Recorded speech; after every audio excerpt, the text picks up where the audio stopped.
Could everyone make their way to their seats? We'll get this meeting started.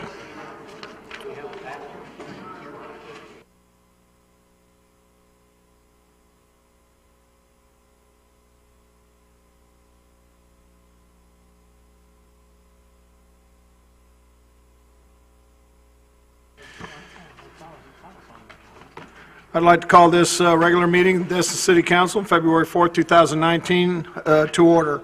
We will begin our meeting tonight with an invocation from Pastor Eric Parton from Shoreline Church. Eric?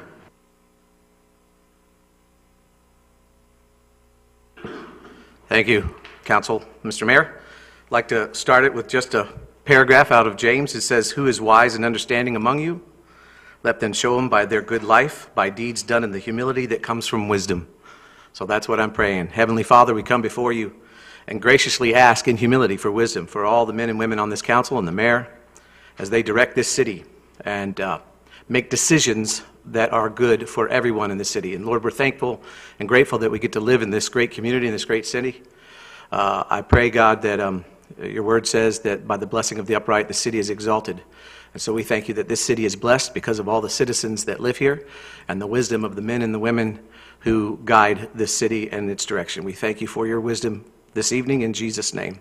Amen.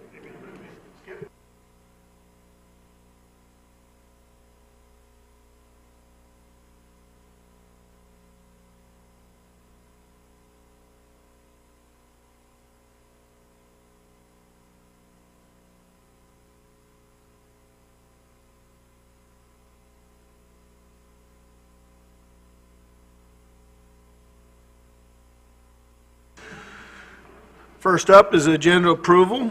Does anyone on the council have any changes that they would like to introduce? Seeing none, I will fish for a motion to approve the agenda. So moved. Second. Kyle, did you want to bring that on now? Before we... Kyle, do you want to add this now? Yeah, I guess if somebody could make a motion to add a item for East Pass gap easements with Oceana to my section. Second. Lance? Mr. Mayor, I don't know if council wants to do this, but they may want to move item number 4A up underneath item number 2A. That would make sense, wouldn't it? So move 4A and make it 2B. Everybody okay with that?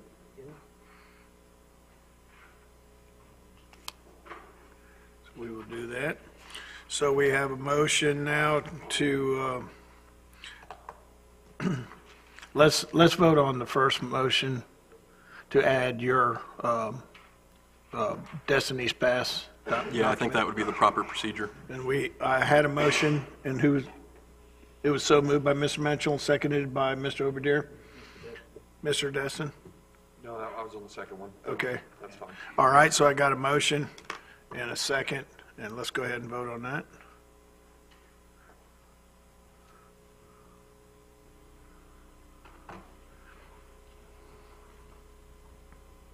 That's unanimous, so moved. And our second addition, or our second item was to change item 4A to 2B. So moved. I have a motion. Second. I have a second. Let's vote.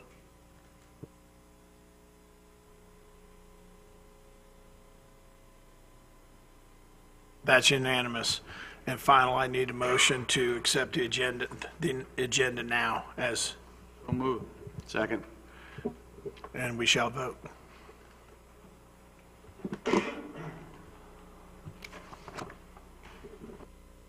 Unanimous, ayes have it, so moved. All right. First is approval of minutes of December 3rd, 2018 regular city council meeting. So moved. Second. Let me clear the ledger here. I got a motion, got a second. Is there any further discussion? Seeing none.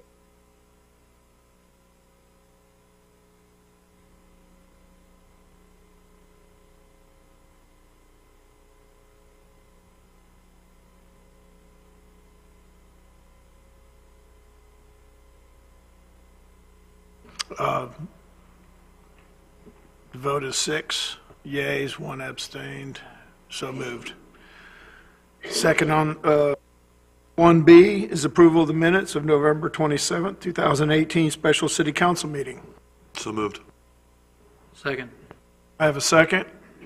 A motion and a second, and seeing no further discussion, we'll vote.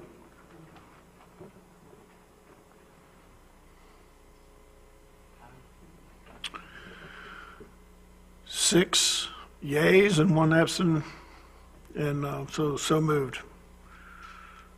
All right, that moves us right into item number 2. We have presentation, request for quote 1815 PS Airport Road signing and pavement marking projects. I guess it looks like we have 4 presenters, and I guess we'll just bring the representatives of Connolly and Wicker Incorporated and come up and make your presentation.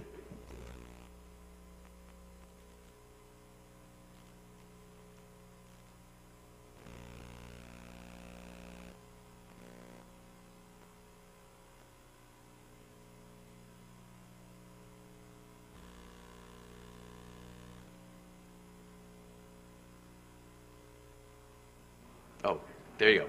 All right, well, thank you very much for the opportunity.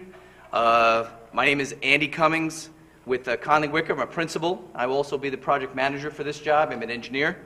And with me today is a team member, Mario DePola, from Prosser and Halleck. So we'll give you a little discussion on the project. First, a little bit about Connolly Wicker.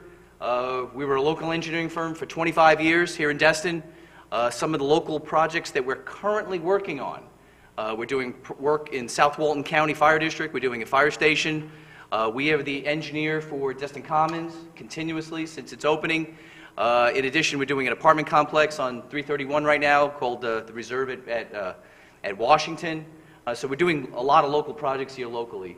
What drove us to submit on this project, it was an innovative project we want to be a part of. We have FDOT experience, and we also do LAP projects for cities and counties. So it meshed with our experience and our abilities. And then finally, I was able to team with Mario DePola from Prosser on, and I would consider a safety expert. So that's one of the reasons why we pursued this job. And with that, I'm going to let Mario give a little history of himself and also his experience with high friction surface treatment. Good evening. I'm with Prosser, and I was with the state for 10 years. I worked my way to district safety engineer for Northeast Florida. And I'll be giving some high friction surface treatment background, but I have a real passion for safety. In college, one of my roommates died in a car wreck. He was speeding. Stupid, but through that, I kind of learned, I would have been in that car had I not been out of town, that you can mitigate human error with safety improvements. And that's something that I'm bringing to this contract. My high friction surface treatment background, in District 1, which is Central Florida, I constructed our first high friction project. Continuing on, as I went to Northeast Florida as the district safety engineer, I spearheaded efforts to bring multiple ramps to get high friction surface treatment. To assimilate our district to this kind of innovative improvement, I also led department head meetings to explain this product and coordinated a showcase project with one of the major contractors in Columbia County. Worked with Chad Williams, their county engineer, to get this product installed at a high crash location. From concept to construction was around a month. So I was really proud. That was actually just constructed in December. A little bit of my background. I also, as the district safety engineer for Northeast Florida, managed the exact same consultant that did the road safety audit for this stretch of road. So I managed multiple consultants. I also had the largest safety program in the state, and that was just because of the relationships I had. The state safety engineer for FDOT, Joe Santos, really close with him. Kevin Burgess, who kind of manages the federal funds that will be used on this project. Built relationships with him. Also, the District 3 safety engineer, Mike Lewis. He was my counterpart, and I've worked well with him. And probably one of the most important resources is the state pavement evaluation engineer, Charles Holtschuer, who I've worked continuously with for 8 years. This project, we know it's $575,000 FDOT has gamed. It's federally HSIP funds funded, and we know that it went from the 3 to 4 lane around 07, 08. So the scope, we know that we're going to have curve warning signs, sign and pavement marking improvements, obviously high friction surface treatment, which is going to be our main expense, the guardrail. So we know the existing scope. We also want to make sure that resurfacing is included. So FHWA sometimes considers that a maintenance item that they won't cover, but in this case it's necessary for a good bond with the high friction surface treatment. It's very smooth out there. We understand from the Aubrey Graves test that was performed that it's blue limestone, that's why it's so slippery when wet, but also means we need a better bond. So that top surface needs milled. Moreover, it's cracked, and DOT has high friction surface treatment guidelines. So when you have excessive cracking, cracks will propagate up at about 1 inch a year. This is a very thin layer. You don't want it cracking and chipping and spalling. So that's necessary. We also recommend reflective sign strips on all of the signs. Commonly known as bright sticks is one of the main types. Dynamic curve warning signs, something with some speed feedback maybe. And then a little bit about the product. This is an 1/8 of an inch thick layer, roughly, and it's a 2-part epoxy with calcined bauxite sprinkled over top. And that's calcined bauxite, it's just superheated aluminum aggregate. That makes it very hard, durable, sharp, gives it great friction properties. The friction's about double what you get on regular asphalt. It has a life of 5 to 10 years. The cost for DOT is typically $59 a square yard, so it's very expensive, but usually the county costs are a bit lower just because who's priming the contract, and there's some contractual things that we understand and we're going to work with. But typically the counties will see a little bit of a lower cost per square yard. The safety benefit, though, is the real reason we'd be doing this. And on a tight curve like this, wet weather crashes would be reduced by 84% statistically. So this is an excellent product. If it's constructed right, I said 5 to 10 years life, and we look forward to any questions. And then finally, just to finish up the presentation, my job as project manager, keep this project on schedule. We know that we have a deadline of July 12th. We talked about budget. You hear a lot of cost elements. We're going to rely on Mario. We know we'll be letting this through the county, or through the city, so that there's going to be some contractual availability that we can take advantage that the state doesn't have at this point. And then staff availability, just my firm right now. Unfortunately, we did have a project canceled on the interstate, on I-10, and I have staff availability to work on this immediately to meet the July 12th, and so I'll open up to any questions. Or is it questions later or questions now? Yeah. Okay. Yeah, my only question or concern is the 5 to 10 year life of what you were talking about. I mean, do we have a plan 5 or 10 years in place with FDOT to address the need to replace it? You know, this is a problem we've had for 20 years. It feels like a Band-Aid. We don't at this time, but we'll certainly put it on the schedule. Because if we have this problem we've been having for a long time, you know, for a 5 to 10 year fix, to me, it's just not good enough. Yeah, and that's one of the common, I guess, issues is the life doesn't always coincide with the life of the asphalt. So there's things that can be done, especially at the county level, that maybe DOT hasn't embraced yet, like micromilling. I've worked with Scott Davis. I'm from Washington State, so Thurston County is like nationwide. Their county staff does excellent with this high friction surface treatment. So there's ways to patch it and there's ways to refurbish it. DOT just doesn't have that experience yet, but there's other things that can be done. It's just the design life of that material and that product. Long term, if you're really looking for long term, the problem is this curve is just a little too sharp for that area roadway. So, but that's another project, another area outside this. So. There is one case in Fort Lauderdale where it's got like I think 15-year life that they've been going on. So when constructed properly, we're getting the experience now where there's potential for longer term. It's just this is what the guidelines suggest so far. Not only that, but it may be a patch, but an 84 reduction in wrecks might be something that's still well worth the cost. It's just something we would almost have to budget for every 10 years. Oh, and the benefit better cost, staff. I should say too, is you get benefit cost ratios, which is like, the annualized benefit in safety versus the cost. And it's like in the mid-20s. I mean, it's typically, the benefit is there. You're getting good return on investment. Rodney, did you have anything you wanted to? Yeah, what would be the difference in the friction between this product and, say, a rough concrete? So a rough concrete, I would have to look up, but I would say like it's probably comparable to a new asphalt, like with a granite, that might last a little longer. But like new asphalt would be friction numbers in the mid-40s.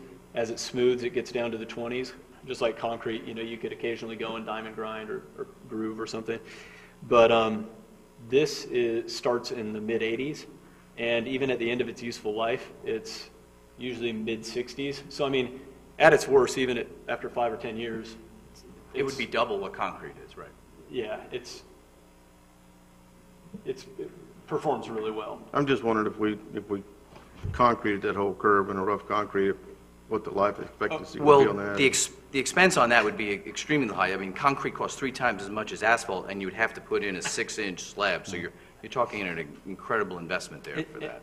And I guess I should follow up too. In concrete locations that DOT has, some of the best areas that we can put the high friction surface treatment is actually on concrete. So you'd shot blast the concrete and then you could put this over top, because a lot of the times the concrete smooths out even worse than some of our asphalt sections. Okay, thank you. Mr. Marlar. Look at the 84% that you're talking about. Where is that data coming from? Is that from normal driving? Because here you can't fix stupid and they don't read signs, much less they go the speed it's supposed to be. Yeah, so this is from the DOT's high friction surface treatment guidelines, and so it was updated to include like different sections, so tight curves versus like tangents versus like loose curves. So the tight curves in wet weather is your best benefit at 84%. Then you have tight curves, all crashes, which I have the exact number here, but I want to say that's like in the 60s, but it's from the high friction surface treatment guidelines. So DOT has, basically it's a developmental specification. It's on the innovative products list, which means there's a representative, which is that Charles Holtshore that I was referring to, that tracks every single, now this is of course on DOT's network, but they track every single project. And so that's where the lifespan's coming from. That's where the crash reduction factors are coming from. And it's comparable with Federal Highway, what they present, and then kind of the resource that a lot of safety engineers use is the Crash Modification Clearinghouse. And there's some statistics and analysis that goes into those Okay, as well. and the only other question I had is what kind of noise does it make when they're hitting it? Because we have an apartment complex there versus like rumble strips. Actually, we talked about that too, because we were considering like, what about rumble strips on this curve? Because that's one of FHWA's like mitigation strategies when you have a tight curve is rumble strips, and we noticed it's a residential area, so we don't recommend it. But no, the noise isn't like above or not significantly above what you'd expect from just regular traffic and on asphalt. Else have any questions? Seeing none, thank you, gentlemen. Thank you, sir. Thank you so much. Up next, representatives from Drewberry Engineering.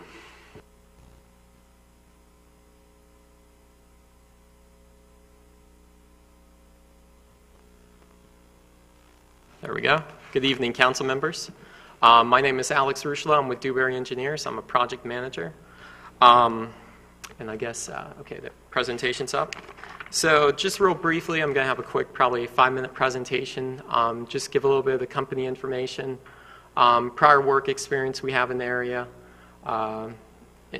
introduce the project team and the schedule, and our understanding of the project, and then go over some design recommendations and answer any questions you have.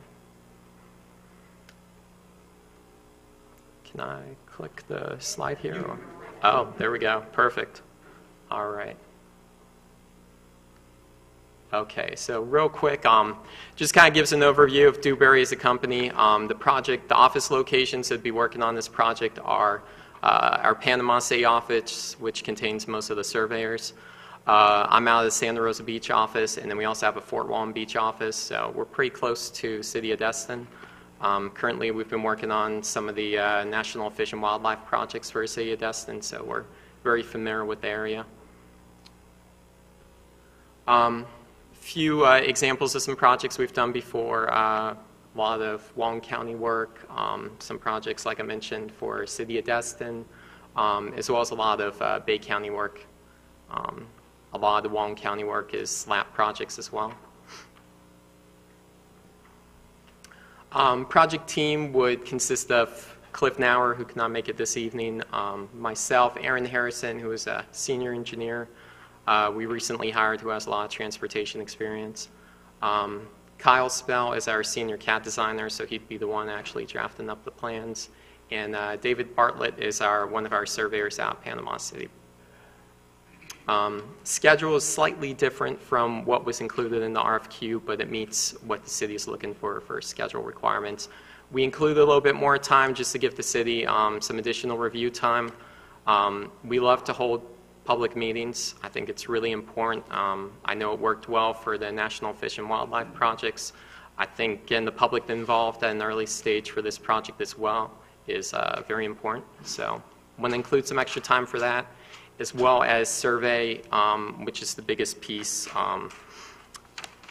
FDOT requires electronic field book surveys, so it takes extra time to make sure you have all the basically documents they have in CAD and so forth. So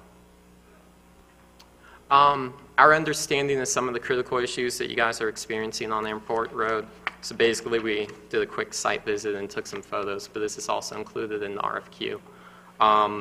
Sidewalks and crosswalks not meeting city standards, ADA standards, excessive drop-off at the curbing, inadequate signage and reflectivity, vehicle runoffs, as you can see from the tire marks, so, as well as a lack of pedestrian safety, need for barricades and lighting, and then obviously the pavement surface deterioration and a lack of friction. So. Briefly, some design recommendations are pretty much, installation of raised curbing with inlets, installation of guardrail as required, replacement of sidewalks and crosswalks to meet FDOT and ADA requirements, redesigning the roadside swales to reduce the drop-offs and still maintain drainage away from the road, but make it so that if your vehicle slightly veers off, you're not, pulling off into the sidewalk and crashing. So, installation of new thermoplastic striping and high visibility and audible markers. And they also have FDOT has some markers that are solar powered that can also provide lighting up at nighttime. So that'd be something we could consider as well. Installation of additional warning signage, signage that can be activated when vehicles drive by or so forth. As well as replacement of all signage with reflective posts and installation of additional lighting on the sidewalks and the roadway. And that basically concludes what I had to present to you guys. Any questions? Questions, gentlemen? So I didn't hear anything about this what is it? What's the stuff we're going to put on the... High friction surface coating? Yeah, I didn't hear you talk about that'd be included as well, so. But what's your background, your experience in that, and are you presenting anything to us about that? It was briefly one of the design recommendations, but it's not the only answer to the problems the city's experiencing on that road, so it's definitely a main piece of it, and it's a main chunk of the money. But you guys do have a decent amount of money from FDOT to do the work, so we kind of want to take a holistic approach and just knock off everything. So. Question or Skip? Anyone else? Mr. Mitchell. What is the lifespan on that product? The high friction surface? Yes. As they previously mentioned, 10 years, probably around there. Okay. So. I didn't know if you had any different type of product. Okay. Thank you. No, but I mean, at least, and that's for the high friction aspect of it. It's not like your pavement is gone after that, so. Thank you, sir. Appreciate it. No problem. Calling up next will be Gort Muller, Engineering. I hope I said that right. Representative?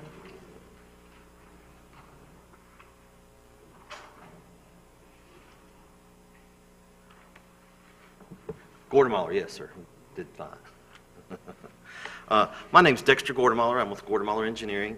We're over in Panama City Beach. Been there for the last 15 years. I formed the company in 2002 out of my house. Since then, we've grown to over 15 or 14 staff members. We've primarily been serving FDOT, Bay County, City of Panama City, Pitt City, Panama City Beach, the last 6 to 10 years. We've resurfaced over 105 miles of DOT projects in Northwest Florida, as well as, we designed Shared Use Pass and did over 25 miles of those. We're responsible for resurfacing to capacity to safety projects, which this is a safety project. We have experience in the design bid build as well as the design build process. Our services range from drainage, roadway, sign and pavement markings, and have a number of experienced projects. As far as our staff members, we have myself, I got over 20 years of experience. Heather Weber, our lead roadway engineer, has 12 years of experience. Nancy Newell's a PE as well. She has 5 years of experience. So we have a pretty experienced team that have been working on these projects for a while. We have Southeastern Surveying Mapping will assist us with the survey and any SUE work, which is the location of any utilities. We certainly, as we go through this project, don't want to have any utility concerns. We have Southern Earth Sciences who will help us with our pavement conditions analysis as well as the high friction, being able to look at that and verify that the existing pavement's going to be a good candidate for that, or preparing that, as well as Cypress Environmental, who is a environmental firm that's a DBE. As far as just our experience and some of the projects we've worked on, we're currently designing State Road 20 from State Road 77 to US 231. We've done 3R projects in Wakulla County, State Road 85 from Okaloosa County line to Alabama State line in Walton County, State Road 81 from Walton County to the Alabama State line. That was a 22-mile resurfacing project, as well as East Avenue in Panama City. Those are all pretty long projects. This is obviously a pretty short one. So some of the projects we've done for Bay County, we did reconstruction for North Lagoon Drive that included a shared use path, as well as Frankfurt Avenue is another recent project that we were about to go to construction on, is a resurfacing and a reconstruction of Frankfurt Avenue. As far as sign and pavement markings, some of the experienced projects we have, State Road 388, which is a new alignment going to the Panama City Airport. We did the sign and pavement markings with that. That actually has a two-lane roundabout, and we did one of the first one of those in the state for that. State Road 4 in Santa Rosa County, as well as State Road 71 in Gulf County. Another aspect of this project is the safety concern. We are working on 4 different safety projects for DOT right now as a subconsultant, providing sign and pavement markings as well as drainage to a couple turn lanes and intersection improvement in Holmes County. As far as availability and workload and our willingness to meet your time constraints, obviously the RFQ had June 1st of 2019 as far as the project being ready to go to construction. I did look at the DOT's work schedule as far as when money is available. It does look like the current DOT schedule has October 31st of 19, as well as the letting date of 1/7/2020. But obviously, we're very prepared to meet your, whatever needs the city has to get this thing designed and ready for bid. As far as our approach, obviously, as I said, the goal is to improve safety. It's a LAP federal funded project. Obviously, it's 1/3 of a mile long. And, as far as the safety report that was done by Kimley Horn, we're looking at the priority 1 improvements is what pretty much the project entails, as far as the high friction surface coating, the chevron signs, the curve warning, and then the guardrail. They'll be added to improve safety. I know I read about a couple of planes that got hit after a car left the lane. And then obviously the RPMs and thermoplastic for this. As far as the critical issues, we always run into survey and utilities. We don't want to have any utility impacts.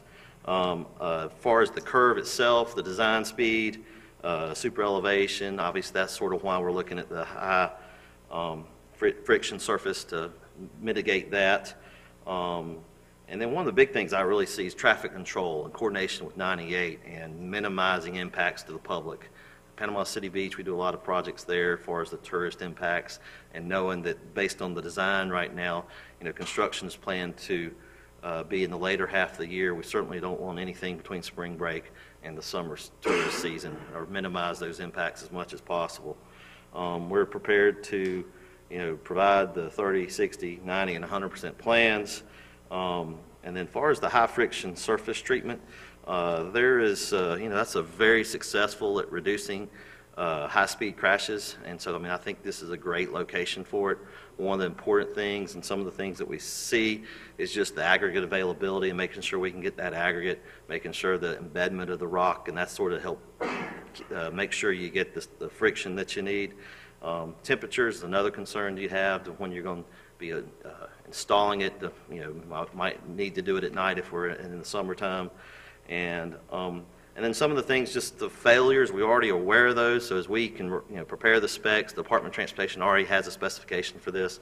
So we have something, a guide to go by. But obviously concerns will be aggregate loss, that aggregate gets loose and you get chip windows and those kind of things. So obviously being that, and then delamination is another concern that you could have because of the pavement surface, and we want to make sure we get that proper pavement surface prepared so that thing stays down and doesn't come up. But we're really excited about this opportunity. We're a small firm, we're a small business registered by the Florida Department of Transportation, and with that I'll be glad to answer any questions y'all may have. Mr. Mitchell. Sir, do you agree with the other two presenters as far as the lifespan of that product? I sat out because typically Okay, we sit can out, you- but I think I've seen anywhere from 5 to 8 years, 10 to 12 years, depending on the manufacturer you speak to. That's one of the things that is a concern, is the lifespan of the product. What I read was highly variable. I saw 15 years to 5 to 7. So based on the product that you propose, what do you think the lifespan would be? You gave a couple of different ranges, so can you nail it down? We would have to verify the product supplier as well as look at the specifications. I have not read the DOT spec, but we would certainly be prepared to that to make sure we get you the best product that you can have. Thank you. Mr. Braden? Thank you. This product that we keep talking about, this high frequency, is that our only option, or is that just what y'all were asked to present? I think the scope identified that, and that was what was identified in the RFQ as part of the scope. It was identified in a report prepared by Kimley Horn as a safety. It was actually a road safety audit. One of the things that you see with that is instead of correcting super elevation, I think one of the other issues you have with this road is it's like a 35-mile design speed. I think the spot speed study that was done by Kimley Horn said most of the speeds were over 40 miles an hour. So what you're running into is people are going too fast around this curve. The high friction is one of the things that certainly could help. I don't think super elevation, you were really based on the flatness and what we're running into, it would be a lot more expensive project to fully correct super elevation for maybe like a higher design speed. So as far as there's no other than this one product that's expensive and really doesn't last that long? I think, there are other mitigation factors, speed bumps, other things to help control speed that you certainly could do if that's something that is need to be studied. I think based on what we were provided for the scope, we're sort of looking at what the scope was provided, and I guess the project has been funded from DOT based on that. Yeah. Now we can certainly, I've worked with Dustin Cassels at the lap coordinator in Shipley on other projects, and we could coordinate and find out how variable you can get through the scope, as well as looking at cost of other options. Certainly could restudy it and take a look at other options. Would there be other options out there that would, in your opinion, that would work? I think, there's always options. I think trying to stay within the budget's always that's always the critical identifier. Is we certainly like to, we could certainly look at other options and try to maintain within the current budget. Right. And I'm sorry, you may have said already, but have you done any work with Justin? I have not. Have not? Okay. That's all I've got, Mayor. All right, thank you, Mr. Braden. Any other questions by any other members? Seeing none, thank you, sir. Hey, thank you. Appreciate it. Thank you for the opportunity. Okay, our last presenter tonight will be from Volkert Incorporated.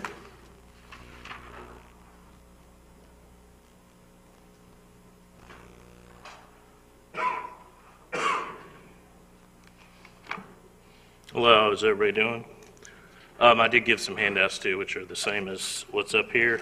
Appreciate the opportunity here and being considered for this project. My name is Mike Warnke with Volkert. I'll be the project manager overseeing this project.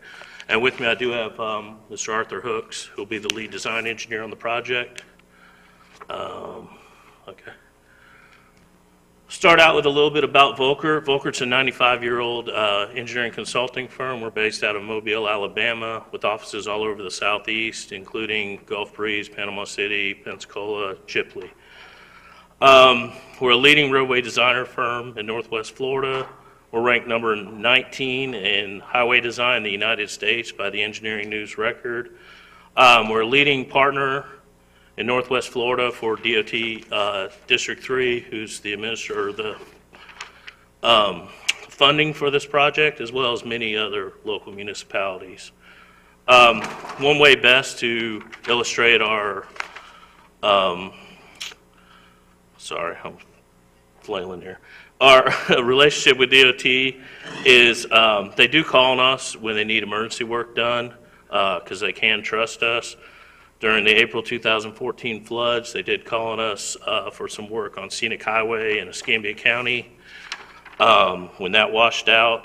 And then after Hurricane Michael, they did call on us again to provide all the design plans for all the emergency work required in Gulf County. Again, they call on us because they know that they can trust us and get that work done quickly when it's needed.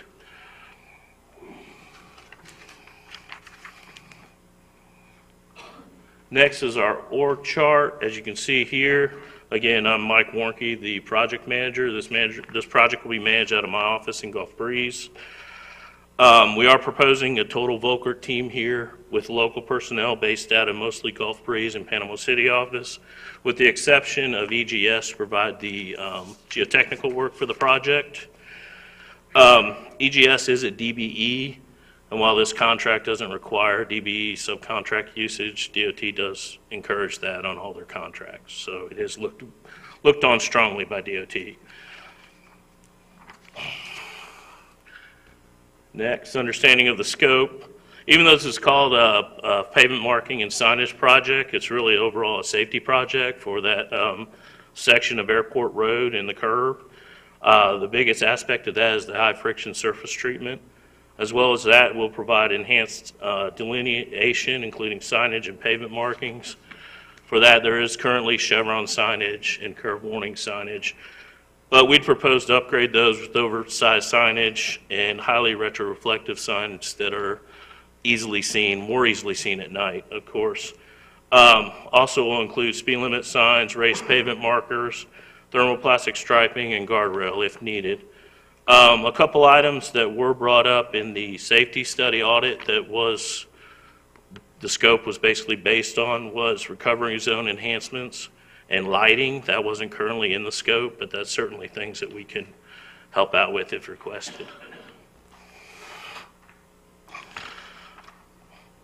So why is this project needed? As you're well aware, crash data indicates that there's a lot of run off the road crashes in this area, especially during wet conditions and at dark. It's also reported that because many of the runoff road crashes don't have a lot of property damage and or injuries, luckily, a lot of them aren't actually reported, so there's probably a lot more than is actually indicated here. Again, I'm moving quickly because we only have 10 minutes. So what is high friction surface treatment? I'm sure you've heard this tonight, but just want to make sure everybody understands what it is. It's basically a pavement surface treatment composed of extremely hard polish and abrasive resistant aggregate bonded to the existing pavement. Again, this is a surface treatment. It increases the skid resistant and friction characteristics of the road surface. So obviously here we're having an issue, especially when it gets wet, with the friction loss with the road and the slipperiness. It can be installed over virtually all pavement types with minimal lane closures required. The existing pavement must be in good condition and also cleaned. One important aspect of this type of project is contractor selection as well as construction oversight to make sure your project is successful. So that's going to be a very important aspect of this project. Little history with high friction surface treatment. It was first used in the U.S. in the 1970s. And it's been used throughout Florida DOT. They've done about between 50 and 100 projects using this surface treatment. But it's fairly new up here in the Panhandle for Florida DOT District 3. They've currently only completed one high friction surface treatment project, and that was at I-10 and Monroe Street interchange in Tallahassee. So, next slide, just a couple pictures of what it looks like for the surface treatments. You can see the one on the left shows a typical asphalt road and the line demarking where the high friction surface treatment is. So project benefits, why are we doing this project? Enhanced delineation, signage, and pavement markings, the first portion of the project. It's been shown that non-intersection fatal and injury crashes can be reduced by 16% with this. And then with proper chevron signage, again, the oversize that we would propose, could reduce crashes by as much as 25%. And then with the high friction surface treatment, this will reduce wet pavement crashes by as much as 75% and overall crashes by as much as 32%. And those crash data information is from FHWA and the DOT. Next, we got our proposed schedule for the project. We're proposing to expedite the schedule as been requested here. Obviously, it's a safety project, so the sooner you can get it done and implemented, the sooner you can see the results. One thing to note here, to meet your actual schedule that you had in the RFQ, we would propose, and we're not showing here, to possibly remove the 30% plan submittal, which allow us to expedite the schedule even more. The other issue with that, though, since this is a DOT-funded project, that DOT controls the construction funding, and to date it hasn't been funded. So we would work with staff early on to see if they can push up the funding on that. Similar work experience, again, working with lap projects with DOT other than our just standard DOT work. There are some different things you have to go through on lap projects to make sure that the city's properly refunded for the work. These are current projects or fairly current projects that we've worked on. The first one's a sidewalk project for Santa Rosa County. The second one, again, is a sidewalk project for Santa Rosa County called the Glover Lane Sidewalk Project. The third project is a project that Arthur's actually currently working on. It's another sidewalk project for Front Beach Road in Panama City. And the last similar experience, basically since this is a safety upgrade project, we are part of a FDOT District D3 on-call safety contract, where we currently have 5 tasks we're working on under that contract. So we are familiar with safety requirements for DOT.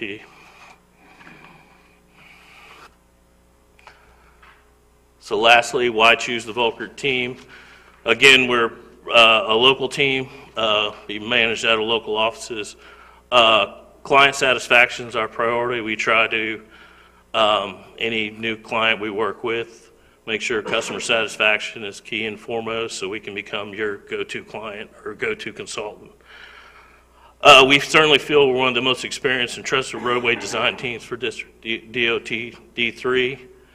We are pre-certified in 3.1 minor roadway, which is required for this project. We're pre-certified in a lot of other classifications. Like I said, we are a trusted local consultant. We do have local offices, but we do have over 1,000 employees all over the southeast. So if issues come up or we need additional personnel, we can bring them into the project to meet any schedule needed. Then lastly, we did attend high-friction surface coating training with the FDOT in May of 2018. So we do have some familiarity with it. The one thing about that, at that meeting, they did discuss 2 projects. One of them was the I-10 and Monroe Street interchange project that they've recently completed, and the second one was this project. So that's about it, unless you have any questions. Mr. Destin. This may go outside the scope of the current project, but since I've got an expert on this high-friction aggregate material in front of me, I'll ask the question.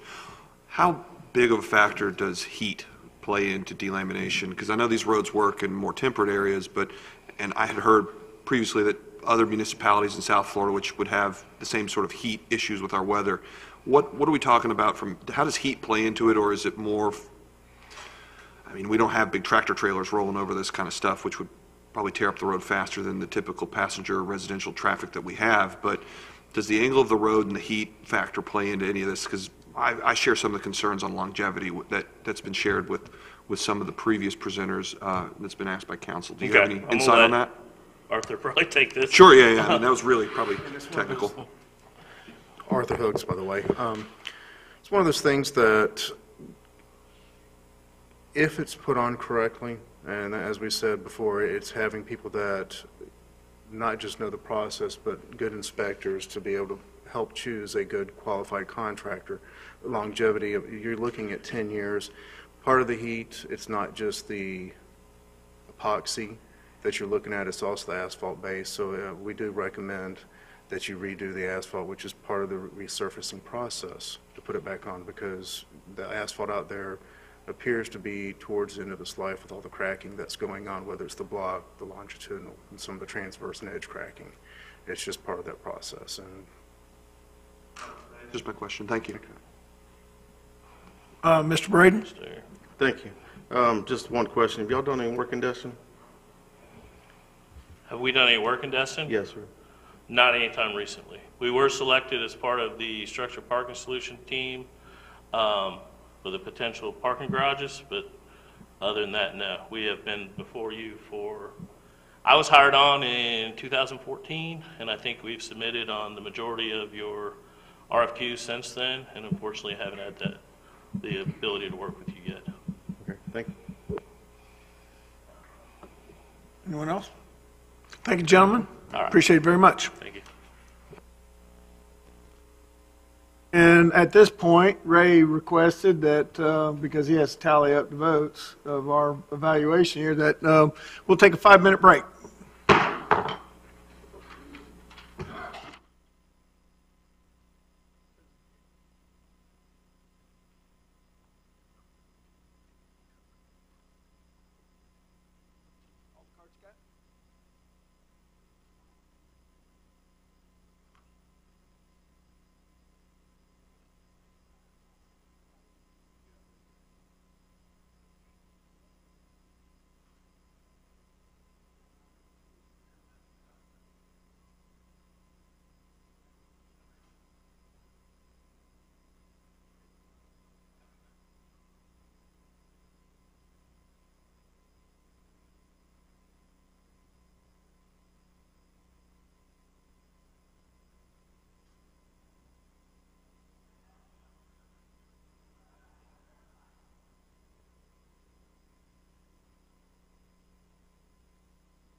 All right, see what else we got.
Mayor.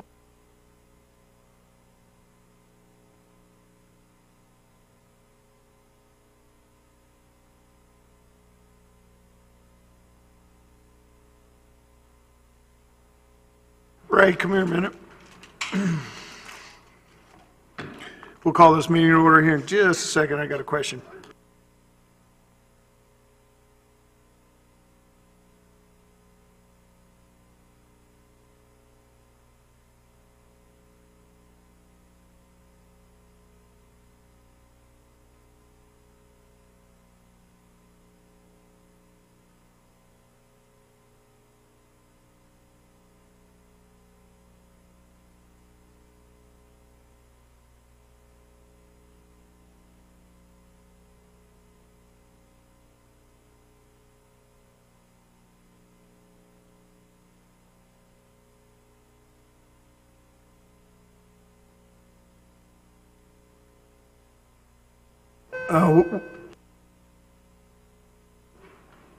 Give us another second or two. We'll call this back to order.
There's no.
Poor Ray is under the gun here. Are you close? Folks, I apologize for this delay. We had a little glitch in our calculations, but we're getting closer. It is a bad sign that Ray just left the room, though. You walked out the front door. If Ray quits on us, do we just, If Ray quits, I quit. I'll tell you that much right now. you don't let him see that you're... If Ray resigns, I'm right behind him. You just go down the line and just say 1, 2, 3, 4, 5, yeah.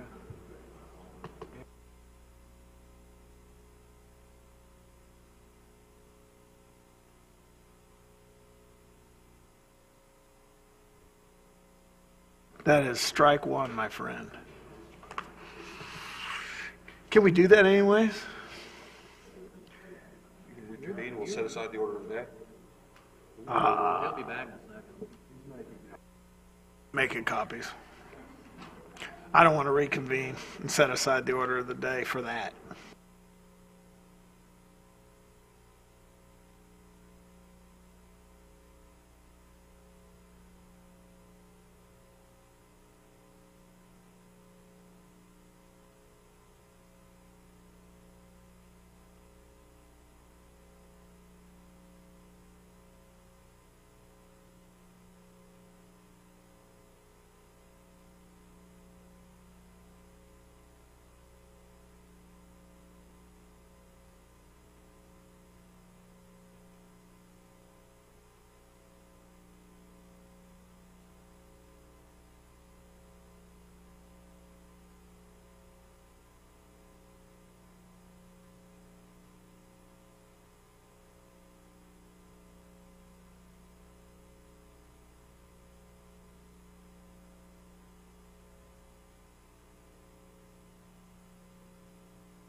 Are we ready, Ray? Are we ready? Did you give everybody their sheet back? Everybody got their scores?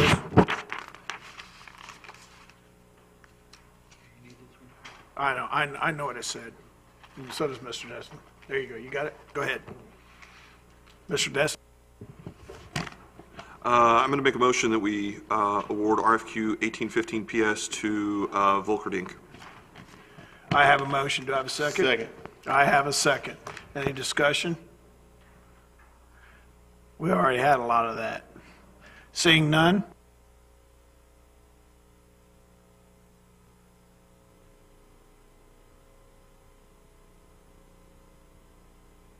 The vote is 5 yay, 1 no, and so ayes have it, so moved.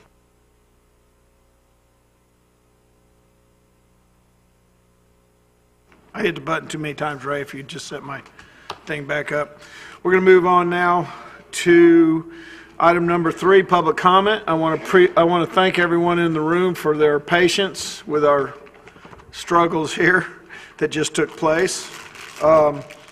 Under item number 3 is public comment on agenda items that are not public hearings and any other matters not on the agenda. I want to kindly remind everyone, because I've been a little bit remiss, when you come up and give your public comments, please address the council as a whole by saying council, or address me as mayor. No individual names, no talking about citizens of the community. Keep to the points, and if you have an issue with the council, just say the council as a whole. I would greatly appreciate it, and if you can't follow that rule, I'll hit the little gavel, and I'll ask you to go back to your seat. First up is Mike Chesser.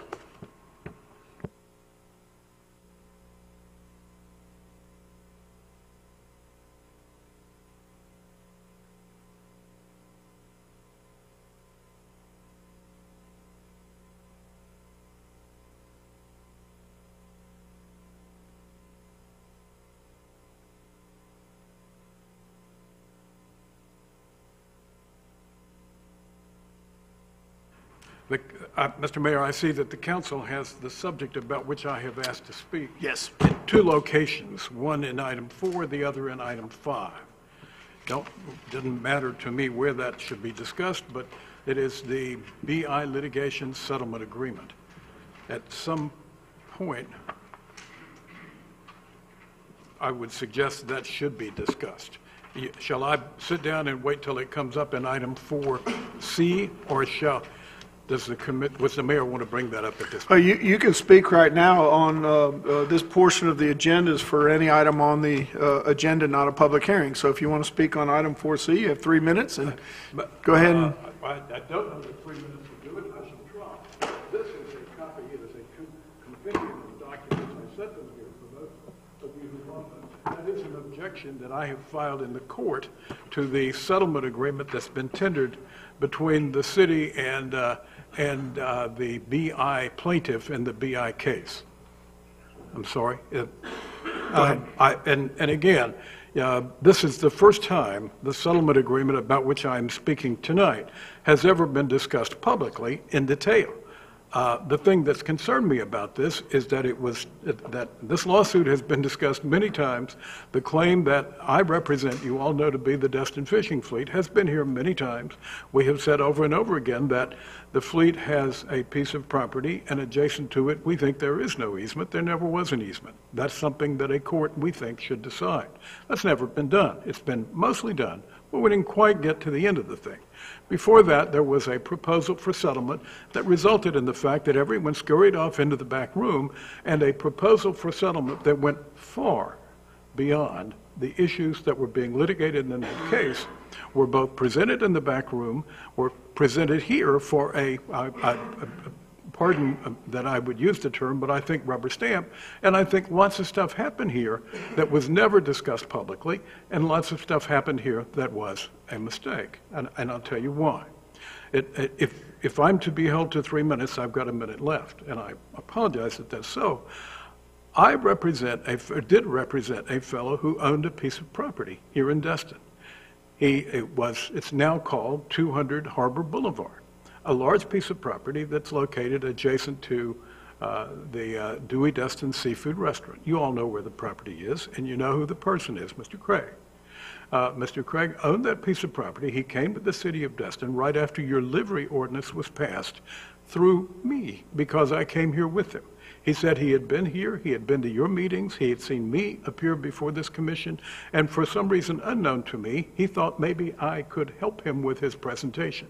We both went to the city, and he said he wanted to make use of his property. He wanted to make use of the marina. He wanted to do things like make use of it and waive the specific requirements of the livery ordinance, which required paving, required bathrooms, required the house that he had constructed there that he wanted to leave in place while he otherwise adjusted his use of that property that was probably going to take a couple of years. The city said no. You all don't know that because it never showed up here. It happened in staff. He was not permitted to do any of that without complying with that ordinance. Along comes this lawsuit, the Destin Fishing Fleet versus BI. As I've told you already, you know the issues that were before this court. We think there was no legitimate easement. We think there was never one. We think the court agreed and would have agreed had we continued with that. But now everyone goes in the back room and there is a settlement agreement that again has not been discussed. I say to you that there are some things about that settlement agreement that are quite odd. One of them is that the settlement agreement affects 200 Harbor Boulevard, the property that I've been describing. It releases the restrictions on 200 Harbor Boulevard for its owners. And interestingly, 200 Harbor Boulevard is not a party to the lawsuit. It's not a party to the settlement agreement. It's a beneficiary of the settlement agreement. They simply get affected by it. Like somebody woke up one morning and they said, oh, guess what? The property that you owned and that you thought was restricted by a livery ordinance and other things in the town, in the city of Destin, now Santa Claus has visited you and you have none of those restrictions. The thought that your property might otherwise be limited in its value is now released, and the property he had can be sold for the purposes described in the settlement agreement that I will talk to you about in 1 minute. 2 maybe. 1 minute, Mike. That's all I can give you. Out of courtesy to you, but in the courtesy of the rest of the people. Okay. If I may, then I will take you directly to paragraph. None of you knows. In paragraph, I submit it's not been discussed here. Paragraph 4D of that settlement agreement. The city acknowledges and agrees that BI Harborside 200 Harbor Boulevard qualify for exceptions to the development order process as stated in the city's land use code to all permits, all uses, construction activities contemplated in this agreement and or the BI 200 2018 survey.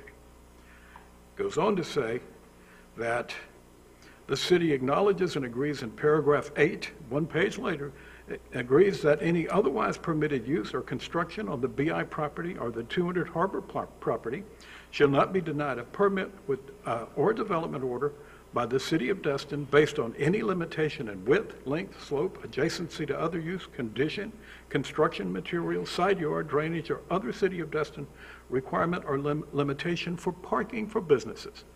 There is nothing you can do to modify, adjust, or limit what takes place with that piece of property if you all are bound by the settlement agreement. It also, and I agree, there's room for argument. We could stand here and argue for a long time about exactly what it permits. But I'll tell you what it does say without any disagreement at all. There is a legal fee provision that says you disagree with what this thing says. You tell them 5 years from now, whoever it is that submitted whatever the project is to be submitted, you can't do that because you haven't got adequate parking. You're going to be in trouble because of this agreement you signed. And if in fact that's what you permit to go forward. I assume it's on your agenda because somebody thinks it ought to be voted on tonight. And if that's what it's here for, I would suggest to you it ought to go to your Planning and Zoning Board, it ought to go to your Board of Adjustment, it ought to go to your planning boards. It has end around it every one of those boards. And none of the presentation that would otherwise be made by one of these landowners has been made. I think you ought to make it. I see that I am being told I presume that I have no more time. That's correct. That's correct. Thank you, Mike. Appreciate it. Thank you. Ms. Comp, would you like to make a statement? I'll wait until we get to the item to respond. Okay. But All right. we do need to be fair to everyone in the public You and got not give it. one I person will. I've already a lot taken more that time into than account. anyone else. Thanks. Lisa Minshew.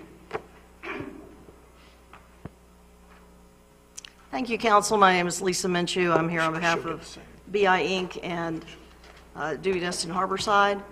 I just wanted to remind you that we've been at this, and Mr. Chester's trying to get another bite at the apple and trying to raise everything anew. And he's, in fact, held up the settlement agreement from being entered into by the judge by filing these lengthy objections, which are being dealt with in the court. The only reason that this was brought up in agreement with your insurance counsel and with your land use attorney is that we have a new judge because it's rotated over at the end of the year to a new judge where it's now 2019, it's a new name, and we wanted to give the judge some flexibility so that we're not locked into exact wording that was in the final judgment that we approved. So we've got an alternative, which is the same situation. There's nothing new been changed about the property. 200 Harbor Boulevard is not a party to the litigation. They can't enforce anything about these terms. The only reason it's there is because BI has a lease to use part of it so that they can get access. And so there's nothing new here. Mr. Chester's just trying to open this up again and trying to get you to start over again on something that we've resolved. So I appreciate it if you could help us to proceed forward so we can get in front of the new judge. That's what we've been trying to do. Mr. Chester's trying to keep us from having the hearing reset. So we would hope that you wouldn't pursue that and let us get this accomplished. Thank you. Any questions? I'd be happy to Does anyone answer. have any questions for Ms. Minshew? Seeing none, thank you so much. Thank you. Anyone next that didn't hand me a blue sheet?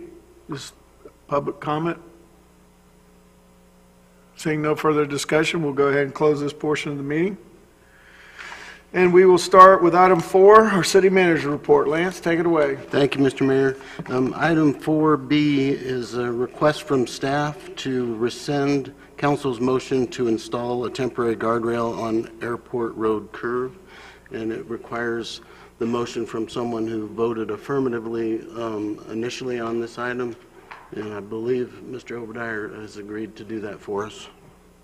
And I will do that as soon as I can find that. Oh, to rescind the motion? Yes. I didn't even turn my iPad on. Okay, so I'll make a motion to rescind the motion that we made to install the temporary guardrail on the Airport Road curve. Okay, I got a motion. Do I have a second? I'll second it, Mayor. I got a second. Any further discussion? Seeing none.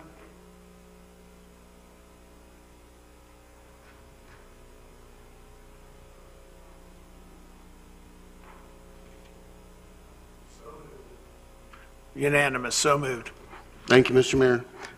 Item 4C is with regards to BI Inc. litigation settlement agreement, and Ms. Kimberly Kopp will be providing this update for us. You've already heard a little bit about it during public input, but this agenda item, of course, involves a matter that's still in litigation. The settlement agreement that was entered into in September has not been approved yet by the judge. That will be decided by the judge at a hearing that is yet to occur. So right now, none of the substantive issues that were discussed as far as land use on the property are affected by this. We are changing the judge's name, the year, and giving the judge some more options as far as the legal language in the attachment.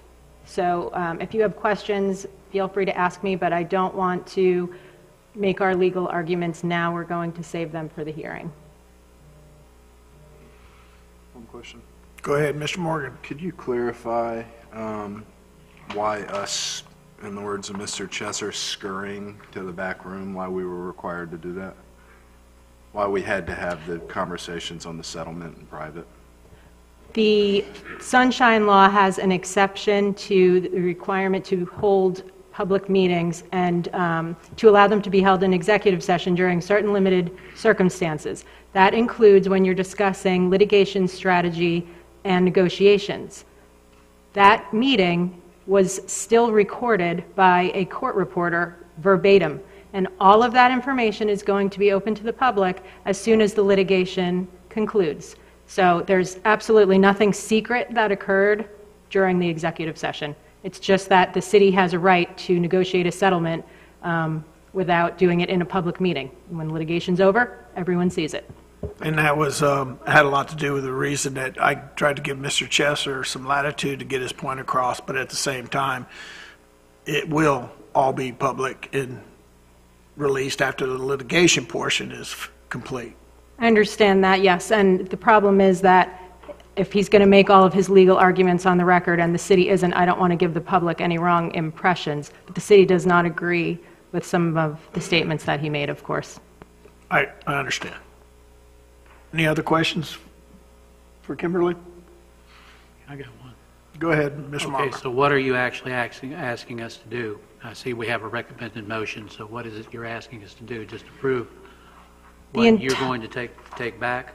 Yeah, the entire settlement agreement is in the agenda package so that everyone can see it. It's a public record. It has been a public record. The only thing we're asking to change now is what's noted in the staff report. The final settlement agreement modifies paragraph 10 and the stipulated settlement agreement attachment. And like I said, we're changing the judge's name, the year, and changing the legal language dealing with how the judge approves the agreement. So it's nothing to do with the survey and the land use. So it's still up to the judge, not up to us? I mean, all we're doing Ultimately, is the judge, amending our settlement agreement, but we're not, but the judge makes the final decision. the judge will still make the final decision as to whether to approve the settlement agreement that we entered into. And the other people that filed an intervention still have their opportunity to go before the judge Exactly, to make all and their the- arguments. and the appropriate- not here in our chambers. Correct. They have every opportunity, if the judge gives it to them, to speak. And when the judge makes his final ruling, all the behind-the-door private discussions we had discussing our strategy as a city in this lawsuit, it will be made public knowledge. It's all accessible, correct? Yeah, all of our statutorily authorized executive sessions will become public. Okay, thank you. No, this is not time and place, Mike. This is not a court of law, so let's just, we're going to go about and do the city's business, and then we'll let the legal system carry its way. It's just not the time and place. So I need a motion. We have a recommended motion, correct? Hello?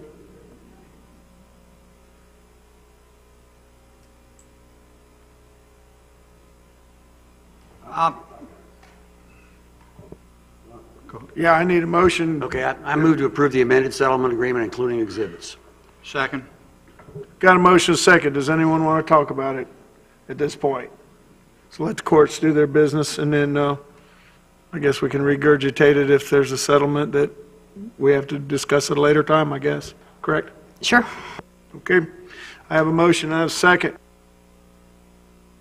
Mayor, I'm going to abstain. I have a relative that's a litigant.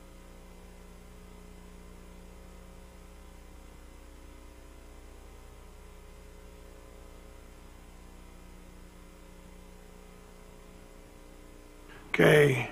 3 yeas, 2 nays, and 1 abstention. So moved.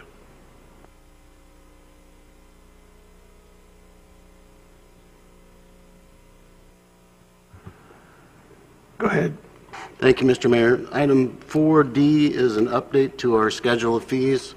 Staff is asking for council's approval on Resolution 19-01 that updates 4 items in our current schedule of fees.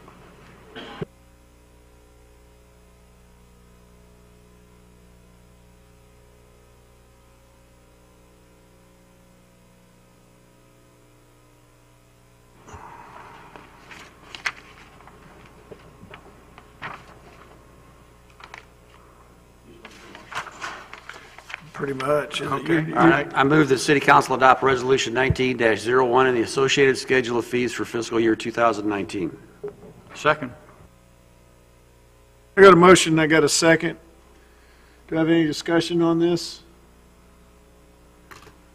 When was, we just updated our fee schedule in 2018, correct?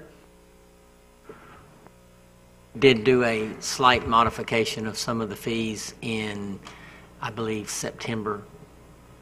We can modify the fee schedule as needed. It's not one time and then we don't do it again for a year.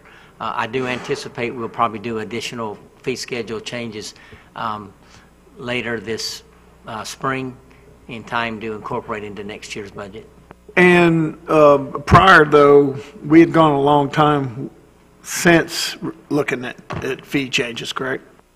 We try to look at them annually, but we don't modify them very much. Typically, modifications come from, like I believe we did an evaluation of all our recreation fees a number of years ago and modified the fees based on cost of service then. But we really don't do a wholesale modification of the fee schedule every year, just minor modifications or additions as they come. If we pass an ordinance like we did in the STR ordinance. That's correct. That's correct. All right, so we have a motion, we have a second. Any further discussion? Seeing none?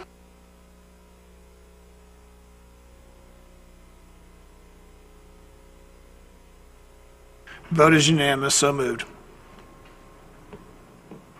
Item 4E, at the previous council meeting, council directed staff to look into developing an ordinance for pay-to-park facilities and bring it back as a starting point for discussions.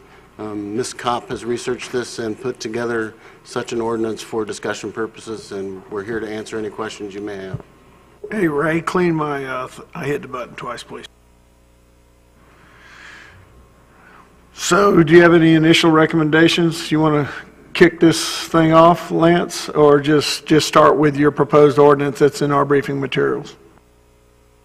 For me personally, I would just ask that we use this as a starting point and try just to keep it fair across the boards, remembering that the city has parking facilities also that will be under the same rules. So we need to look at this holistically across the city for both commercial and public parking and incorporate the rules and regs that we feel are necessary in order to have those facilities perform as we want them to.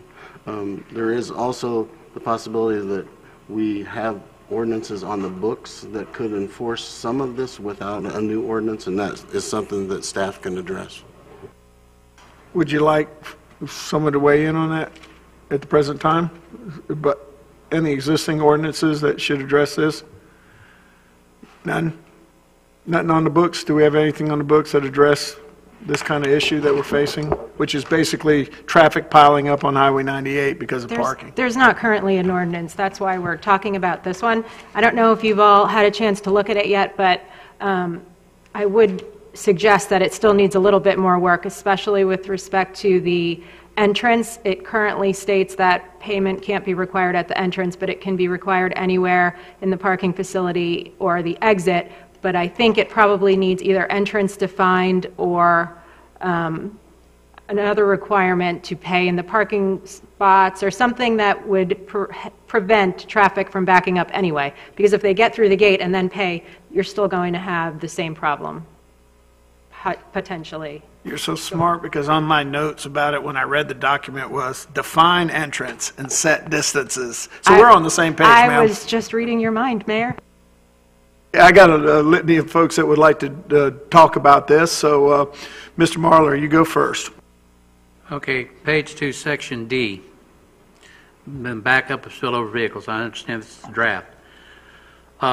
First of all, what jurisdiction do we actually have on a U.S. highway? I mean, that's a state highway. That I don't think we could enforce vehicles that back up on the state or federal highway. And then, like you said, defining the entrance. You have a driveway that says holds 10 cars, and there's 10 more that want to turn into that same driveway, even if you did the pay to exit, and they can only have 10 in the driveway. Are we going to fine that particular property owner for that?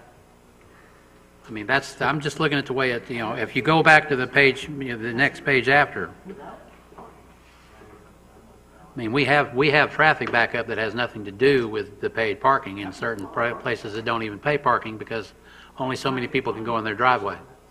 This has to do with enforcing it on the private property, or, well, it would apply to public or private parking facilities, but this would apply to the parking facility property and things being done on the parking facility property that affect the roads.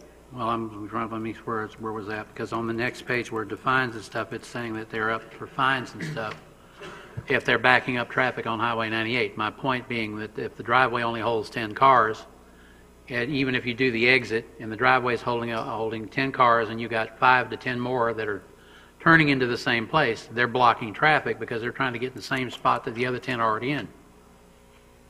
You're not going to solve the problem as far as backing up traffic. The traffic is going to back up, and traffic has always been backed up in the summer months, no matter where they're going.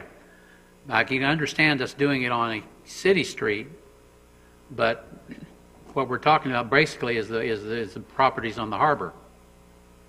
And so I don't understand how we're going to enforce something that we can't really enforce. Even if you put the exit up there, you're still going to have a backup. I don't think the backup is the problem with the entrance. I think the backup is the people that want to go into the particular properties. They want to go to lunch at AJ's, they're going to go to lunch. If there's 20 people trying to get in a parking lot or a driveway that only holds 10 cars. That's one of my concerns. And then the other concern was back where it says you can put it on any, as long as it's not the entrance. Like I said, we need to define the entrance. How much is an entrance and how much is a driveway, or to that point. And that's my major concerns. So. All right, and let's just take a real holistic approach here. We're not trying to solve anything. We're not going to change the verbiage today. I think through our discussion, the staff, our city attorneys and the staff will get a feel for the direction we're going, and we can work from that standpoint. Those are two really good, clear issues to develop language that would address that, Mr. Overdeer. Yeah, my only question was is the staff then going to be working with people like the Emerald Grand and some of the other parking lots along Highway 98 to get their input so that we kind of craft something that's acceptable to everybody? Well, we actually met with someone from the Emerald Grand today, so I would say yes to that. But with that being said, I think that the goal is to, unless directed otherwise by the council, just proceed to continue working on the ordinance and not delay it while we're waiting for something specific to be worked out on one specific property, because this is a citywide ordinance. Mr. Braden. Thank you. I was going to make a motion, but I had a comment that if there is a business anywhere on 98 or anywhere else that I don't know why I would be standing out there stopping traffic, just wanting to get on their property, to just ask them where they're going or whatever, to deliberately back up traffic on 98. At some point, I would think that the sheriff's department would get involved with that. I don't know why you'd want to stop traffic on your property and let 5 vehicles get there, stop them all, want to know where they're going, and just let traffic back up on 98 for some strange reason. But anyway, I'd make a motion if need be to put this off until the following meeting so we can add more language to this ordinance. I think all they're asking for is direction, right? So they can craft an ordinance to bring back to us. It's not even on first reading tonight, and it would still have to go to LPA and back to you twice. So we're just looking for some direction and guidance on what you think you're looking for as a policy or as a goal. I'll withdraw that motion. Thank you, Mr. Braden. And I think that's the thing that we have to remember is I think it was Mr. Destin, the one that brought this issue up. The staff has tried to put together some language through our land use attorney as a shot at developing some type of ordinance to address the issue that Mr. Destin brought up. So this is her first, or their first, attempt at it. And so the point of this discussion is to point out some issues like Mr. Marler just did. One of my biggest concerns is when trying to legislate an issue that is for real there, whether you have one property in mind or 10. There's some distinct issues along that whole harbor district. Harbor Docks has a valet service, and during their peak times of their afternoons, early evenings, even though they got one of the best valet services in our community, they still get people 2-3 cars still kind of having to wait for the next bunch to move so they can get off of 98 and into it. All due respect, Mayor, that sounds like my brother's problem. Not Mr. Morgan's, right? And it is his problem. Beauchamps at times has the same issue. I've seen it at AJ's, especially, I think, on Thursday nights when we had the fireworks or during the seafood fest. There's a lot of times when we have special events that it's a big issue. So if we're going to legislate this type of issue, we really need to think about all the unintended consequences when we're trying to address a problem that we all recognize that we have. I'm not even sure if we can legislate it from a standpoint.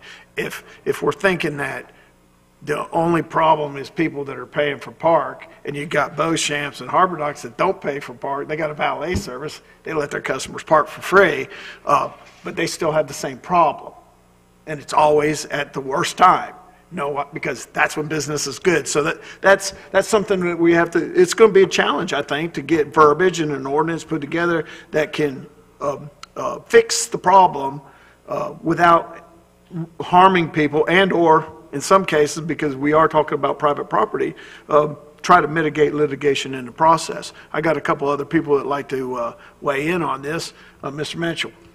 Thank you, Mayor. A couple of points. Number one, something we all have to keep in mind, no matter what we do, for the next couple of years with the construction going on down there, that's going to create a significant issue in and of itself, no matter what we do, number one. Second thing is, just from a common sense standpoint, as a suggestion, some of these lots, you see this in other cities when you go to a parking lot, if they're full, somebody needs to put up, "We're full," close sign. Okay, if you have that out on the roadway, that in and of itself is going to keep cars from turning in there if in fact the lot's full. So some of those common sense things will go a long way as well. Mr. Marler. The other thing that comes to mind is, feel free. Let's, they're going to, well, I know this has happened for a fact, and nothing against you, Mr. Morgan. We had a confusion when you were hosting one of the governor candidates. They thought Harbor Walk was Harbor Docks.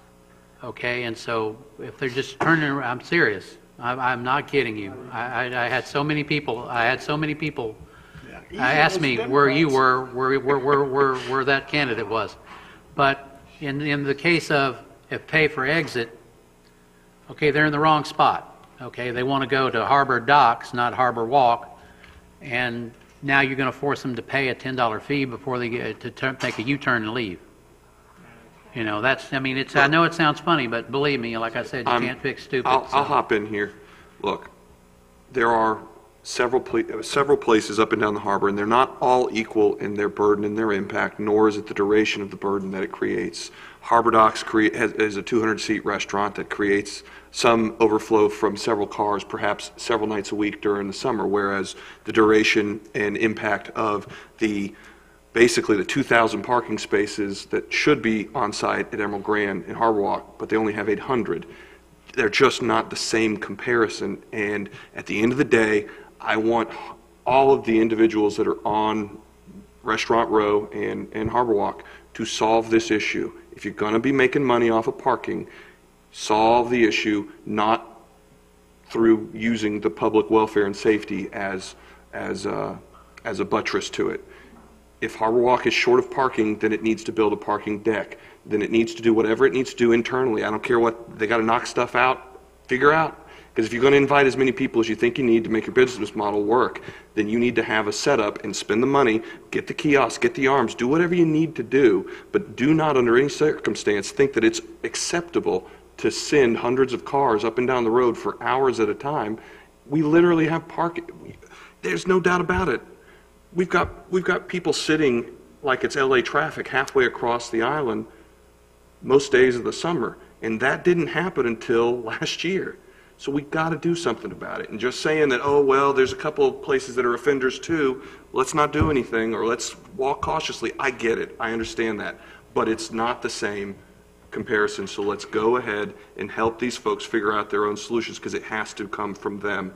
And I don't even really like legislating this, but if I don't even act like I'm going to hold their feet to the fire, they're not going to do anything. It's going to be the exact same thing in 2019. It'll be the same thing in 2020. Well, and I do not want to suffer through that. The only any thing I longer. object to is it didn't just happen last year. It's actually happened in the last 3 years. We've had traffic issues on Highway 98 going east and west. It's not one particular property or anything. It's a traffic problem. They found us, and they're not going to go away. We're going to get more and more tourists, and I don't think you're going to solve the problem by restricting any private property that pay for parking to do that. I tried to get y'all to build some parking garages, and y'all have voted that down. So I don't know what else we can do. Kim, I got a recommendation. I think define entrance and set distances as collection points. I think the most enforceable and the best thing about that ordinance was if you're piling up traffic through your operations in your parking lot, then you can be fined. And that's something that Joey can enforce, because he can see it himself and he can walk up and write a citation at that time. That may be all we need as the focus of the ordinance, and let the property owners figure out how not to violate that aspect of it. The problem is traffic piling up on the highway. You know, and if it's a situation where you have a property owner causing it or can't control it, well then that portion of the ordinance is a violation, and it's an enforceable one that we can find somebody without in the ordinance making all these definitions that I was asking you about. So maybe that's an approach that we need to take. Just in the ordinance, recognize that we have a problem, point that problem out to the private property owners, offer them guidance through legislation on what's going to constitute a violation. We got the reason behind it. You talked about it, safety and welfare of pedestrians and the traffic itself. So maybe we ought to take a little bit, maybe keep the first portion of it dictating how they collect the money or where they collect the money, or how they procure that, and maybe stay focused on the problem, which is traffic backing up and spilling out into 98, and address the ordinance and the problem that way. And then have the violation portion of the ordinance and how it's enforced done that way. The only other comment, because like Parker said, there's a big variety of issues along there, and because each property is different, and I think it's going to be very, very difficult to make those definitions that I was asking about earlier, where it's a little more simpler to take a broad-based approach, address the problem, say this is a problem. If you create a problem like this, you're going to get violated. I think that may be the approach, and maybe some of the other council members would like to weigh in. The only other comment I have is about this. We have 2 pedestrian lights just a couple of 100 yards from Stallman that also contribute to the traffic stoppage because they're pedestrian activated. See, and reasons like that are why I think it's easier to define where people can pay than talk about what's causing the backup on 98, because if we take out those measurable parts and leave it to just whoever backs up traffic on 98, I feel like the city's going to be arguing with property owners all day long about who's causing the backup. But if we have measurable distances, that's why it's written that way. And how does that affect private property rights and litigation? Well, this by applies to making those private, definitions? this applies to even city parking lots. It And applies so to- we can put that in our code on these are the requirements that apply to any parking, public or private parking. That's how it is That's right the now, problem. yeah. Unless you all direct otherwise. Okay. Do you have any, other than the recommendations I just made, does anyone have anything else that they may want to see them wrestle with and bring back to us before they take the ordinance to the LPA? Mayor? Go ahead. Those traffic lights for pedestrian crossing was a major product of Public Works, Public Safety, and the City Council. Obviously, the city actually funded that, and then the state paid the city back for those crosswalks. The crosswalks are east of the turn into Harbor Walk, as an example. So they're after the fact if you're coming from Fort Walton.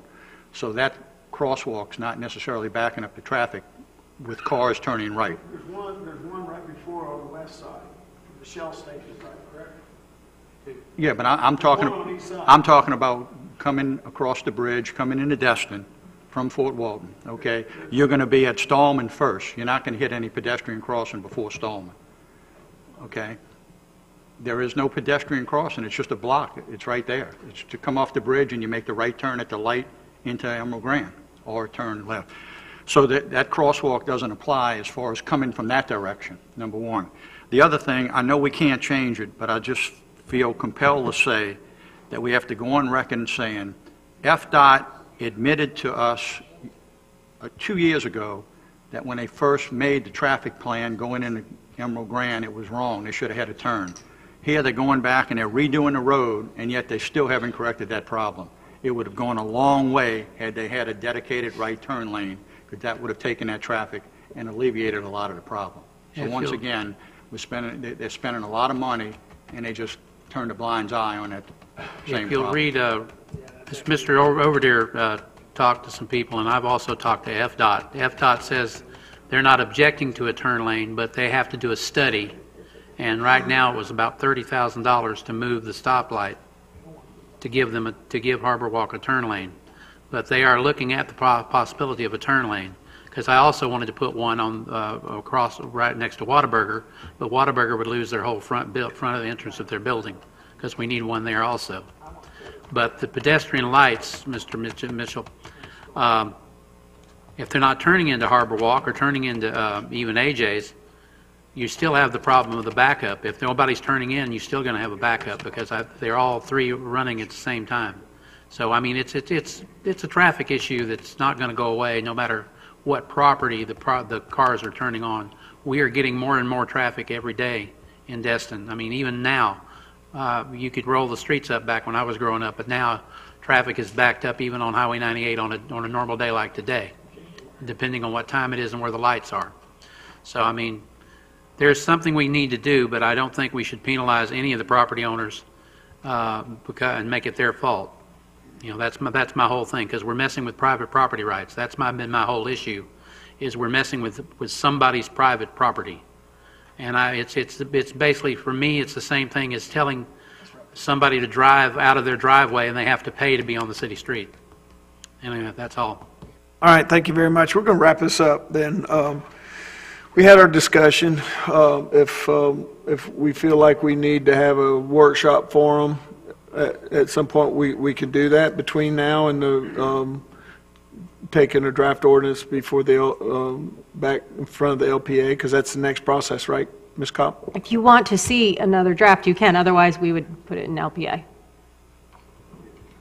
All right, well, But we want to see those changes first that we discussed, right? That's up to you all. Either way, you're going to see it. Just, do you want to see it before it goes to LPA or wait until after? I just want to see definition of entrance and all that stuff. yeah, we'll direct you to do that. Just clarify give us some clarification on the definitions. Okay. We'll start there. Okay. And then you can send it to LPA, and it'll come back to us in the first reading, and we can further massage it as necessary at that time. Okay. All right? Is everybody good with that? Lance, let's move on to the next item. Very good, thank you. Item 4F is actions resulting from the city-owned paid parking lot workshop that was held earlier this evening. And there, in my opinion, we arrived at some consensus items during that workshop, and I was asking council to entertain making some motions, direction to staff. All right. I'm going to turn the floor over to Mr. Destin. Thanks, Mayor. With the help of staff and legal counsel, I've got 3 separate motions, so we'll just do them one at a time. The first motion is to instruct staff to bring back a fee ordinance to reflect the parking fees to be charged for fiscal year 2019. Second. I have a motion and I have a second. Any further discussion on that motion? Seeing none, let's vote.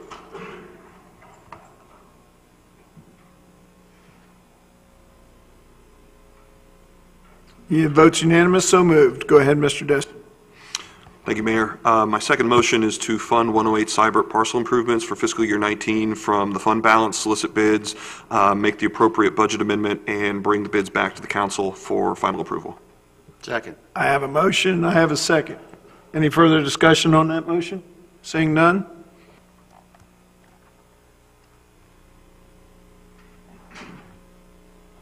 Votes unanimous, so moved. Thank you, Mayor. The last motion is I move to instruct staff to solicit bids for the installation of a gate system and parking management plan in fiscal year 20 and bring back to council for final approval. Second. We have a motion, we have a second. Any further discussion? Seeing none?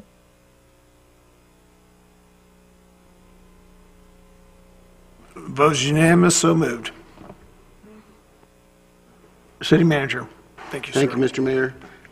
Finally, announcements. I have one announcement. The FWC will be holding a workshop on Thursday, February the 7th, 5 p.m. at the Destin Community Center, subject being coyotes and ways to mitigate them being within the city limits, how to avoid getting them in your yards and different things along those lines. I encourage everyone from the public to attend if they can.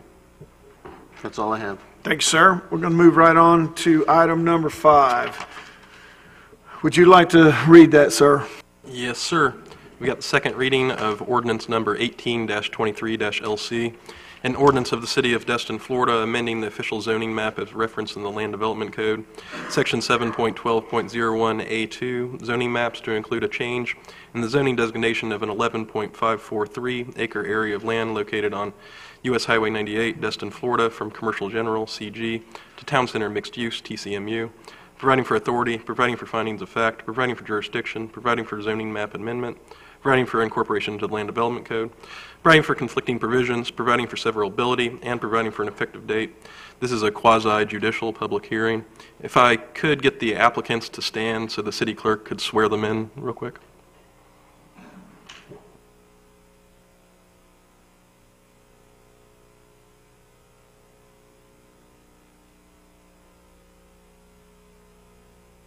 And I'll turn this back over to Ms. Kopp.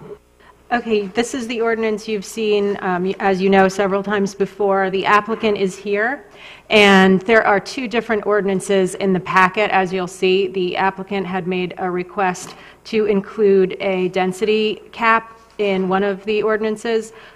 So one ordinance is the rezoning alone that you've seen before. The other option contains a sentence that says the maximum number of multifamily residential won't exceed 192 units. And I just wanted the applicant to come up and explain why they asked for that, or at least clarify that that was them that had requested it.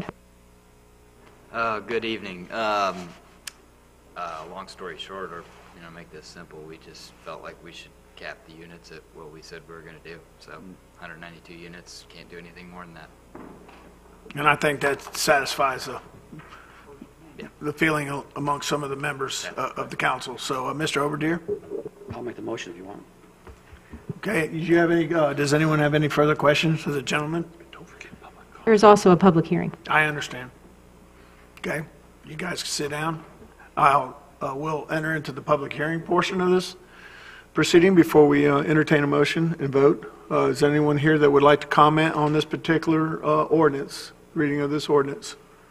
Seeing none, we'll go ahead and entertain a motion. I move that City Council approved ordinance 18-23-LC on second reading and include the language requested by the applicant capping multifamily residential density at 192 units. Okay, I got a motion, I got a second. Mr. Braden. Thanks. I just wanted to say that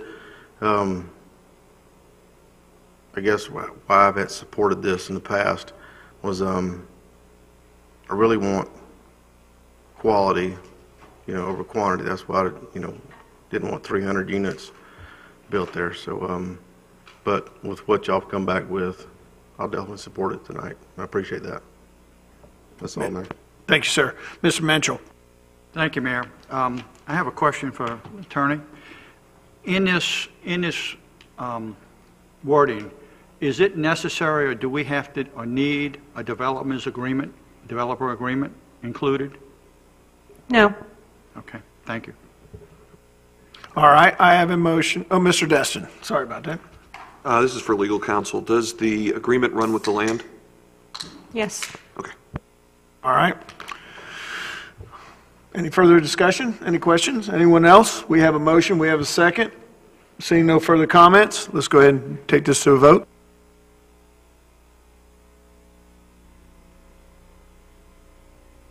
The vote is unanimous. Congratulations, gentlemen. Thank you for working with our council, and we look forward to a fine development that's going to add to our community. Next on the agenda is our consent agenda. Lance? Mr. Mayor, we have one item, a minor change to the interlocal agreement for our public library cooperative. Can I get a motion? So move. Got a motion, got a second. Seeing no further discussion.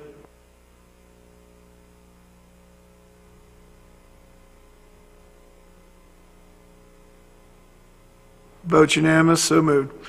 Mr. Braden. I'm good, Mayor, thank you. Thank you, Mr. Braden. Mr. Mitchell. Yes, Mayor, thank you.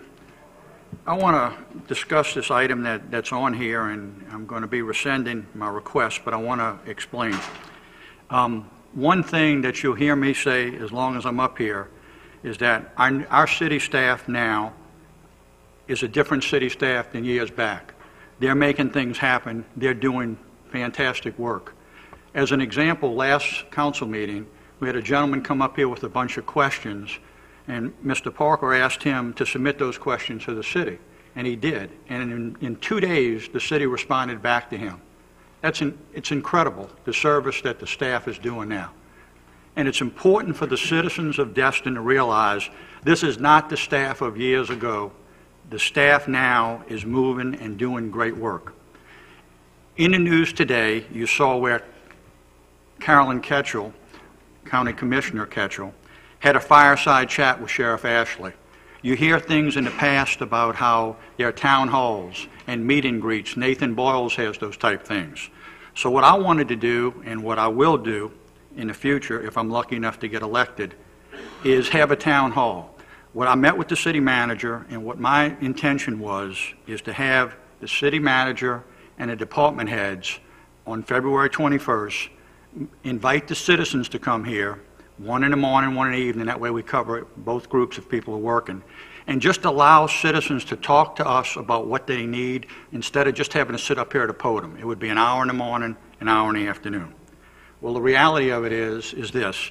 Obviously, I'm wearing two hats right now. I'm lucky enough to be sitting up here, but I'm also a candidate. And it was expressed to me that if we did that, it would look possibly, it's not illegal, but possibly impropriety.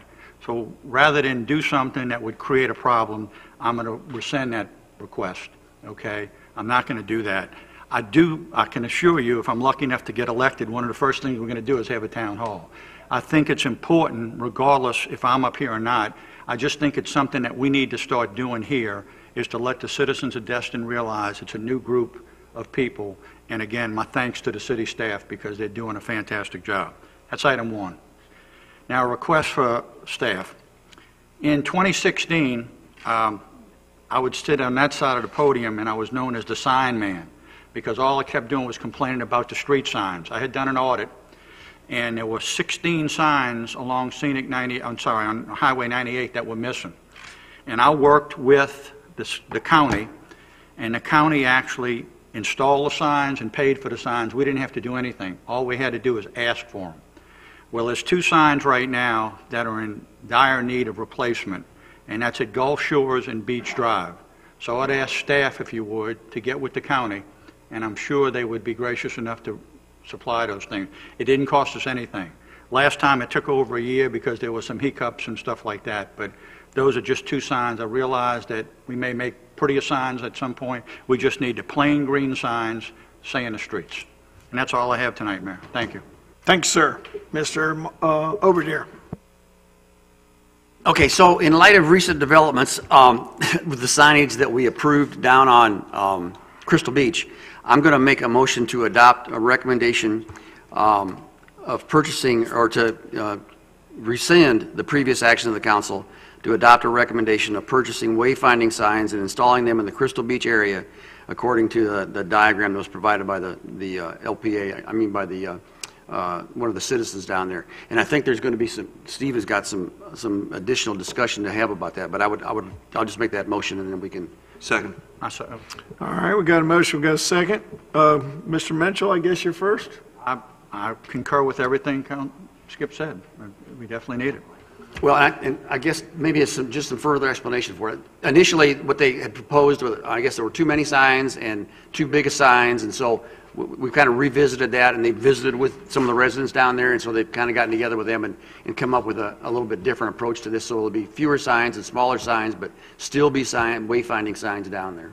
I'm sorry, I just didn't And know. do you have a consensus down in that area on signage?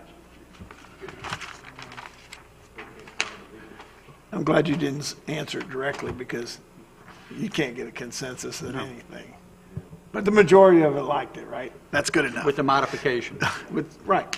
Okay, so we got a motion to rescind a previous motion. And we have a second. Any further discussion? Seeing none?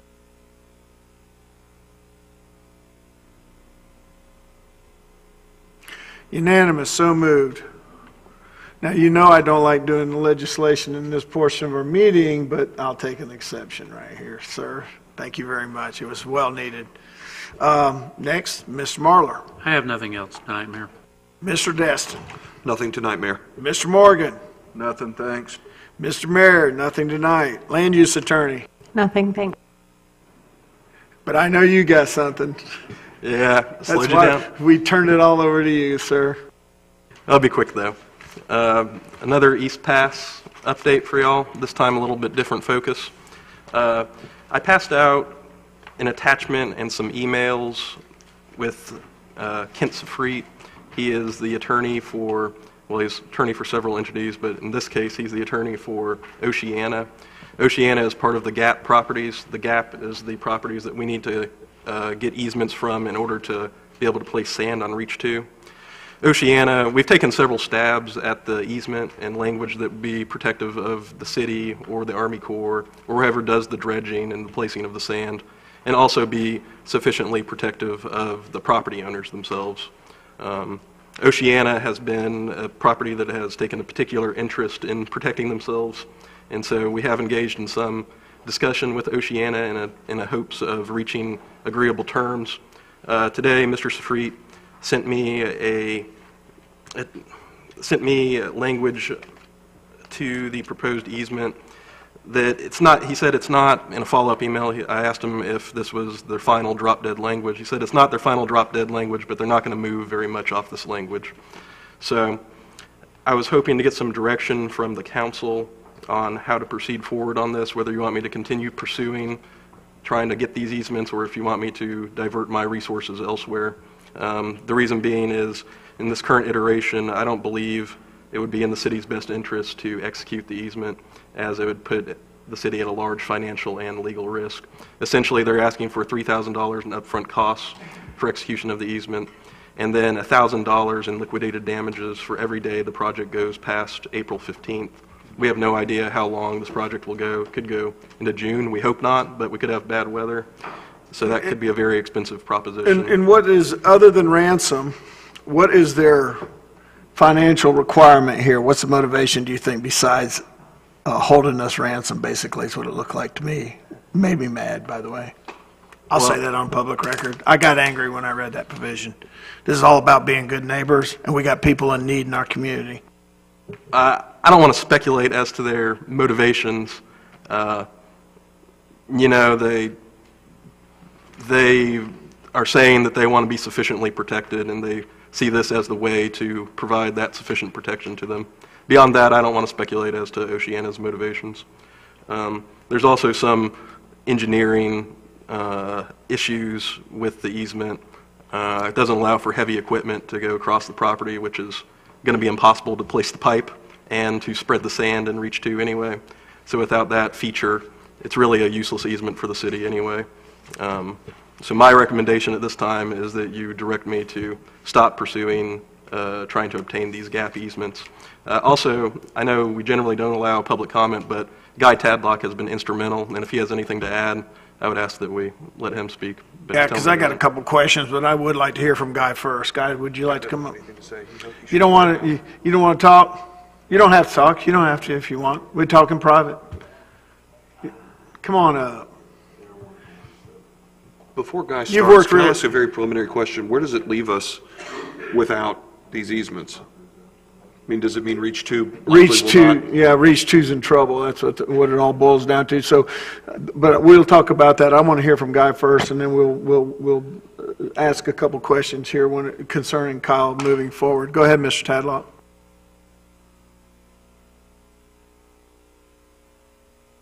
There we go. Guy Tadlock, Noriego. I've been talking to one of the residents of Oceana for quite some time, as well as the CAM, at least for the last 2 or 3 weeks. And I was kind of optimistic that there might be a chance if we could meet some of their concerns about the temporary easement that they might would sign it. But it's my understanding they didn't sign it during 2013 either. But they didn't need to lay a pipe down. They just needed to drive the bulldozers across the property, and they did that out in the water. But obviously, that wouldn't work this time. But, you know, I'm not understand their motivation, but it is kind of a hard nut to swallow. Unfortunately, the other, let's see, there's 22 properties in the Gap. 3 of those are condominiums, Oceana, Martinique, and Holiday Isle Towers. The other 19 are single-family homes, and some of those single-family homes were looking before they signed to see what Oceana would do. So it kind of puts us in a difficult situation relative to those other 2. Sure, because I feel like if we are held ransom by Oceana, then everybody's going to say, well, what about me too? And now all of a sudden we're paying $3,000 times 18, plus $1,000 a day times 18 for every day. I personally think the whole idea of the gap properties is just absurd. Well, and it's to the point to where there's so many gap properties, and this is radical, but just withhold sand until they get on board. You have anything else, Guy? That's it. Basically it. Okay, Skip. Hold Okay, on. so Oceana wasn't really going to get any of the sand, though, right? I mean, it was just, But it's just to lay the pipe across. The way it works, the sand's going to wash down and they're Yeah, going to get I understand that, but I mean, it's just, what we're asking for is an easement so we can lay the It's pipe across insane. there so we can get the sand to Reach 2. So now that means Reach 2 won't get the sand. But the What fact what that does that we- do, what does that do to our agreement with the county for that, I mean, with FDOT, or I'm sorry, with EPA to get the $1.5 million from them rather than from the county? Yeah, the agreement is with it's federal funding. So if the Army Corps does the project, then an additional $1.5 million in federal funding is available. This doesn't, there's a lot of moving parts to this agreement. It's got 3 parties to it. It's got the county, it's got the petitioners who are Donovan and the Sherrys, and then it's got FDP. All 3 parties need to come to terms before they can proceed with that project under Army Corps' permit, and that would unlock the federal funding. The agreement is not contingent upon us being able to execute all these 22 easements. They're still negotiating the terms of that agreement, but depending on whether we were able to get to Reach 2, that affected the amount of sand that would be placed in Destin and on Okaloosa Island. So that's the only effect it would have. It doesn't kill that possibility or really affect it at all. And Chatham, I didn't mean to cut you off. I understand. Well, I agree with you. Yeah, it gets my blood boiling, thinking that these people are receiving the benefits of our tax dollars, yet it blows my mind to the point to where let it wash away.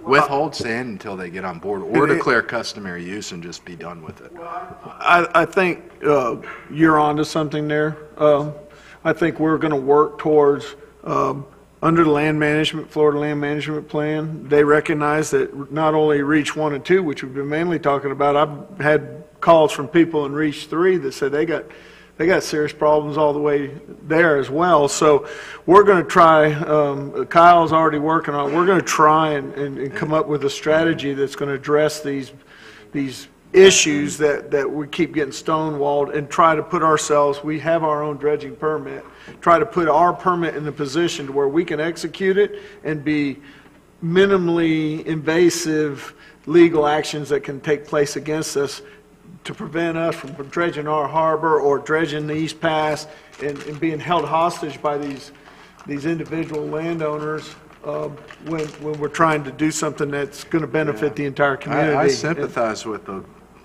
beachfront owners that allow sand to be dredged on their property. I do. It's not against them. It's just the idea that we let these people opt out and receive the benefit anyways is insane to me, and maybe it takes equally drastic measures on our part to change that. Well, that came up at the TDC meeting when somebody said, well, maybe we ought to just start suing the Sherrys and fighting back in the court of law and not let these people have their way and holding up situations. We have declared an emergency situation. I did as mayor. I think we're hoping that the DEP, Florida DEP, will do the same thing in their next action. And that will give us a little more weight legal. And Kyle, I think the only thing that's left in this is just ask them to take the financial requirement out, and if they're not going to budge, then I guess your job's done. And does everybody agree with that? Also, I need to check with our engineer and make sure that he believes that he can operate under these conditions as well. Sure. But I do believe that the financial conditions are just unacceptable from the city's risk standpoint. So. Mr. Braden. Thank you, Mayor. I believe Marcy had some comments she wanted to ask on this same topic, if it's okay with the council for her to. Go ahead, Marcy. We're about to wrap this up. Everybody else didn't talk just so you'd have more time. So we're not even going to start the clock. I won't be here that long. So we're sitting here talking about the GAP properties, and we're talking about Reach 2. How many properties are located on Sandpiper Cove's property? I mean, how many property owners? So we're talking about Oceana, who has however many. I mean, their homeowners association probably owns that beach, if I had to guess. I'm not here to talk about who owns beaches and who doesn't, because you know how I feel about customary use. But anyways, so my point being is we're going to allow 19 property owners in Oceana to affect a critical beach that's serviced by how many different people in Sandpiper Cove? And Sandpiper Cove is a huge rental community. Spring break's right around the corner. There's nowhere to put the people on the beach. We already have a problem with people blocking off the beaches with access. That's the $1 million question. I mean, that's what we're battling against, and that's what we're trying to come up with strategies. Well, I think for me, I'm so tired of hearing about we're going to get sued. I'm not talking about you guys. I'm so tired of people threatening to sue this, that, and the other. There's a lot of homeowners in Sandpiper Cove that could sue too. There's more of them than there are 1,900 people in one homeowners association. Just to clarify, it's not the threat of getting sued that we're so worried about here, but it's... Go. I'm not saying they're threatening to sue. I'm just saying that everybody's in fear of being sued. It's well taken. Yep. Yeah, I will say that moving forward, I've been working with Ken Wortell, and we have devised strategies that we will discuss with y'all later where we can avoid the situation in the future, and I don't think this is going to happen again. So, at least I hope not, but you never really know with the petitioners in this matter. So. I just want to go on public record saying that pass needs to be dredged and that sand needs to go where it's most needed according to the Florida Land Plan. I think that's the position of this council on that, and so that's the direction we need to work on the most. Working with our county partners and with the Florida Department of Environmental Protection. Yeah, and we're going to make sure that pass gets dredged by early March at the latest. As soon as that contractor is ready to mobilize, we're going to get that pass dredged one way or the other.